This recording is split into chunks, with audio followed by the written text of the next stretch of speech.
Monarch, the New Phoenix Program 2.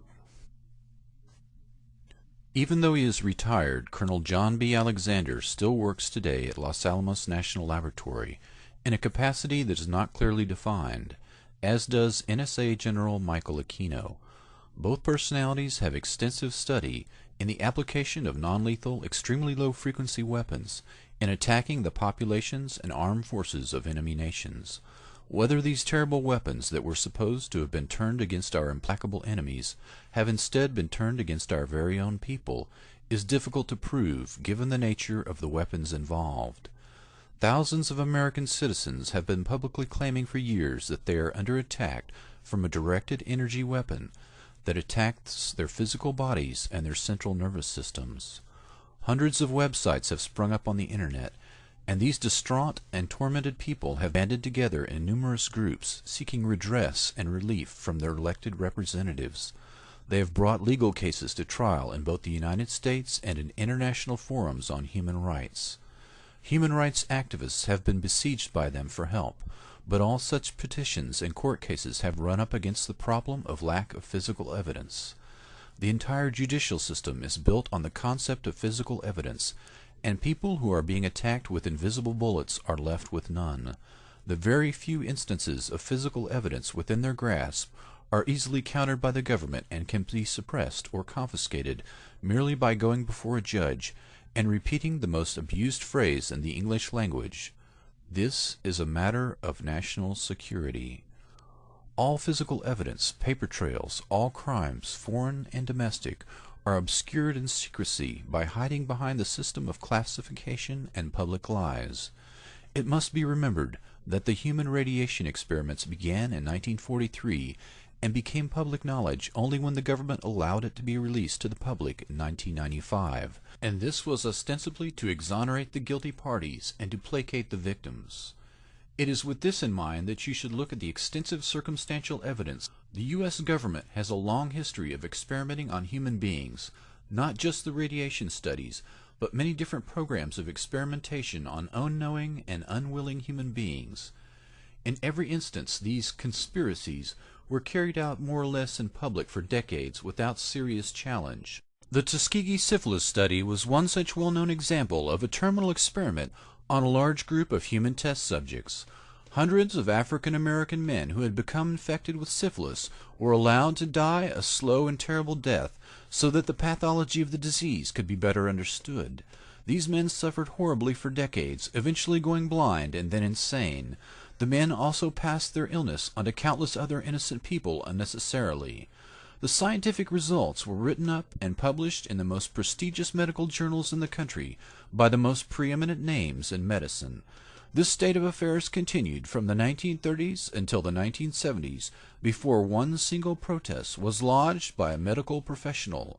In the end, this well-known crime of Tuskegee was also papered over, and no one was punished.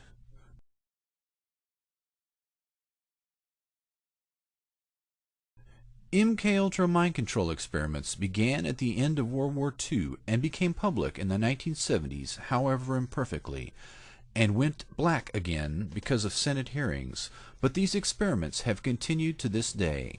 The only reason that MK-ULTRA was ever brought into the light of day was that a dissident group stole government documents and released them to the press, which initially refused to publish them. The MK-ULTRA archive was destroyed because of the seriousness of the crimes perpetrated by the intelligence community. If it had become public knowledge that the intelligence agencies had allowed Nazi war criminals to experiment on American citizens, including children, and then replicated these techniques themselves, the damage to their reputation could never be undone. The only aspects of CIA criminal activity in general, or MK-ULTRA in particular, that the intelligence community ever admitted to were the ones that were already public, or details that had very little to do with the current capacities of mind control weapons and techniques.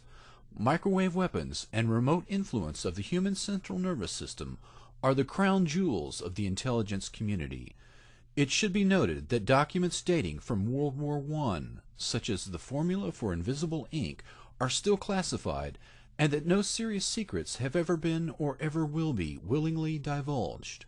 What did become public was only the tip of the iceberg, because mind control techniques and related technology work well. Human beings can be made vulnerable to manipulation and can be used unknowingly in intelligence operation. The technology that has evolved is very powerful. In fact, it is the ultimate weapon, and the penalty for revealing these secrets is false imprisonment and assassination. For any new weapon system, it has always been necessary to test it on human subjects to refine and perfect the weapon, whether chemical, biological, or nuclear, or in this case microwave and radio frequency radiation weapons. Human beings have been used to perfect nuclear, chemical, and biological weapons by both the United States and its enemies. These experiments have historically been carried out both in times of war and in times of peace. The only proof of human beings ever being used as experimental subjects in the development of microwave non-lethal weapons was from captured Japanese documents at the end of World War II. Their civilian scientists had used prisoners of war in the laboratory. The POWs were cooked to death through microwave heating in terminal experiments.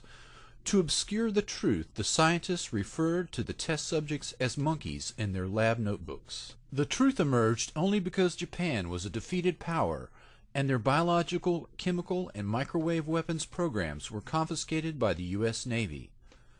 To illustrate how it is especially necessary to use human test subjects, we will examine one facet of the arsenal of these non-lethal weapons. Cyclotronic resonance refers to the ability to resonate or spin small particles with a given resonance frequency. Military doctrine for non-lethal weapons in this area is as follows. Initially, enemy armies or populations can be exposed to, sprayed with, a very small amount of chemical or biological agent. The quantity of chemical or biological agent used may be so small as to be virtually undetectable.